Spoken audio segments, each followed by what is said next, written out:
So, hey guys, this is by Ellipse Online Learning Platform, and today we are going to study about Class 10 Civics Chapter 1 Power Sharing. ये full chapter video है. So, let's begin. Before we start, I just want to tell you something.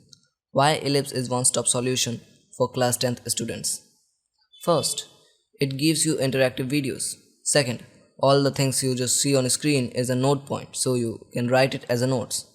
Third, you get the in-depth concept in mean duration videos. Now let's come to the topic.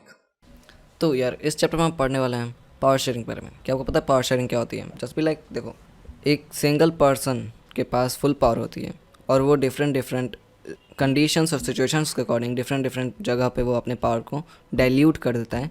उसे ही power sharing कहते हैं. जैसे central government state government को power देती है, फिर state government laws को, legislatures को पावर देती है. तो ये पावर शेयरिंग है. ठीक है, तो इसी के बारे में जानेंगे. बेसिकली इस चैप्टर में हम दो कंट्रीज़ के स्टोरी जानेंगे कि उन्होंने सेम सिचुएशन के लिए दो अलग अलग स्टेप्स को एग्जीक्यूट करा, जिसकी वजह से उनके क्या आउटकम्स निकले. Okay, so let's begin. तो सबसे पहला देश जिसकी स्टोरी हम जानने वाले हैं वो है बेल्जियम. उस टाइम पे बेल्जियम एक छोटी कंट्री थी, अभी भी छोटी कंट्री है, एरिया टाइम के साथ बढ़ा तो हो नहीं सकता है. तो बेल्जियम जो है एक छोटी सी कंट्री है यूरोप में. उस टाइम उसकी पॉपुलेशन थी अबाउट 1 करोड़ ऑलमोस्टली. ये मैं बता दूं, हरियाणा की पॉपुलेशन के अप्रॉक्स है. इंडिया में जो हरियाणा है उसकी पॉपुलेशन के अप्रॉक्स. ठीक है, उस टाइम वहाँ 59% ऑफ लोग डच बोलते थे, 40% ऑफ पीपल फ्रेंच बोलते थे और बाकी के बचे 1% लोग जर्मन बोलते थे, जैसा कि आपको इस मैप में दिख रहा है. लिटरली बहुत आसान से दिख जाएगा. अब फ्रेंच बोलने वालों की माइनॉरिटी थी, मतलब वो कम थे तो ऑब्वियसली वो माइनर थे. तो जो फ्रेंच बोलने वाले लोग थे वो रिच और पावरफुल थे, इसलिए उन्हें इकोनॉमिक डेवलपमेंट के साथ साथ एजुकेशन में भी बेनिफिट्स मिलते थे कंपेयरिंग टू डच पीपल्स. ठीक है, और इसी के लिए डच वालों ने थोड़ा सा कॉन्फ्लिक्ट करा और वो अपने हक को मांगने लगे. वो चाहते थे इक्वालिटी. अब यार इस कहानी में आगे बढ़ा जाए कि इक्वालिटी मांगने के बाद क्या हुआ आगे, उससे पहले हम एक और देश की स्टोरी देख लेते हैं, श्रीलंका. तो श्रीलंका में क्या था, उस टाइम की पॉपुलेशन थी श्रीलंका 2 करोड़ की. आप श्रीलंका जानते हो, इंडिया के बगल में ही है. और वहाँ जो 74% ऑफ लोग थे वो सिन्हाला बोलते थे और बाकी 18% लोग तमिल बोलते थे. अब तमिल में भी दो ग्रुप था, श्रीलंकन तमिल और इंडियन तमिल.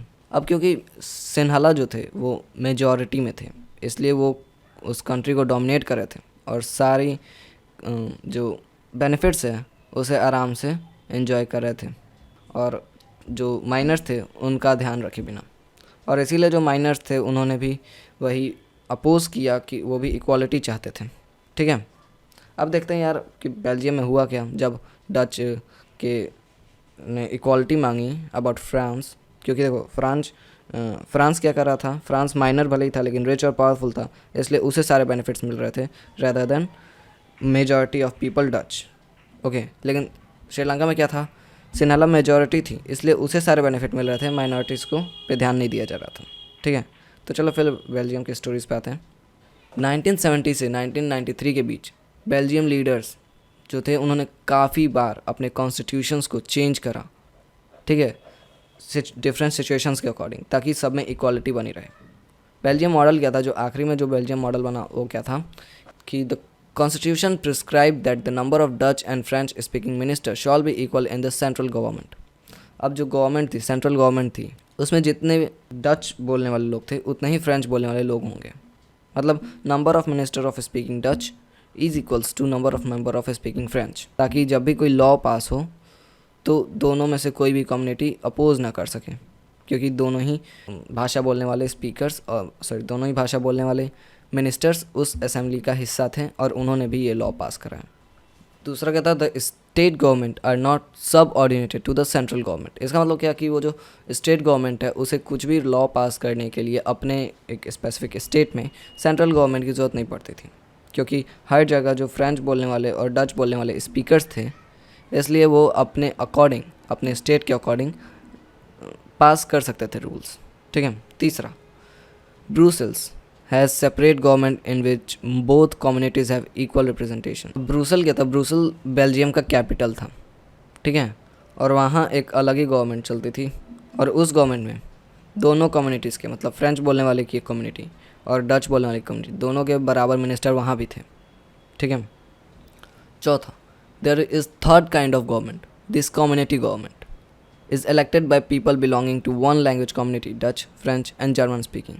अब देखो, स्टेट गवर्नमेंट सेंट्रल गवर्नमेंट को अगर छोड़ दे तो एक और गवर्नमेंट था, कम्युनिटी गवर्नमेंट, कम्युनिटी को हैंडल करने के लिए, कम्युनिटी को आगे रिप्रेजेंट करने के लिए, जैसा कि मैंने कहा। तो देखो, जैसे कि मैं बता रहा हूँ, उस कम्युनिटी गवर्नमेंट में जो भी मिनिस्टर्स होते थे वो, अगर डच कम्युनिटी गवर्नमेंट है तो डच जितने बोलने वाले लोग हैं वो उस कम्युनिटी गवर्नमेंट में के मिनिस्टर्स को इलेक्ट करेंगे बाय वोटिंग। फ्रेंच में भी वैसा ही, जर्मन में भी वैसा ही। और यही जो मिनिस्टर्स हैं वो आगे चल के सेंट्रल गवर्नमेंट में उस कम्युनिटी गवर्नमेंट को रिप्रेजेंट करेंगे।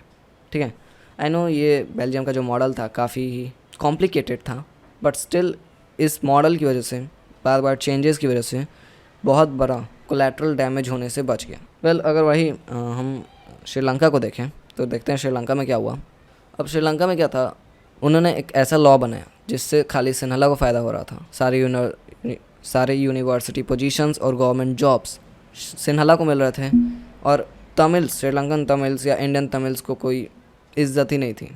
ठीक है, तब श्रीलंका में क्या कॉन्फ्लिक्ट हुआ, जब श्रीलंकन तमिल्स को पता चला कि जो कॉन्स्टिट्यूशन है और जो गवर्नमेंट पॉलिसीज़ हैं वो उनको इक्वल राइट्स नहीं दे रही हैं और उनके साथ भेदभाव हो रहा है, तो उन्होंने कॉन्फ्लिक्ट चालू किया।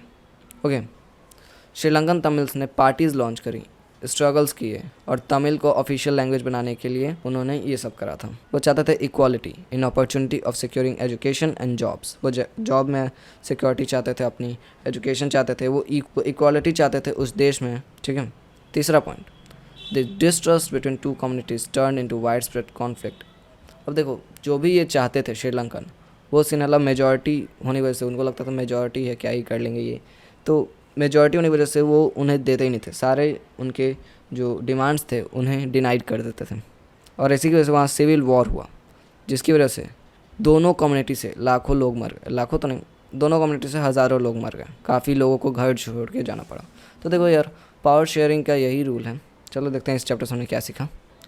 ओके, तो देखो, तुमने देखा कि यार बेल्जियम में क्या हुआ, श्रीलंका में क्या हुआ। अब देखते हैं फॉर्म ऑफ पावर शेयरिंग।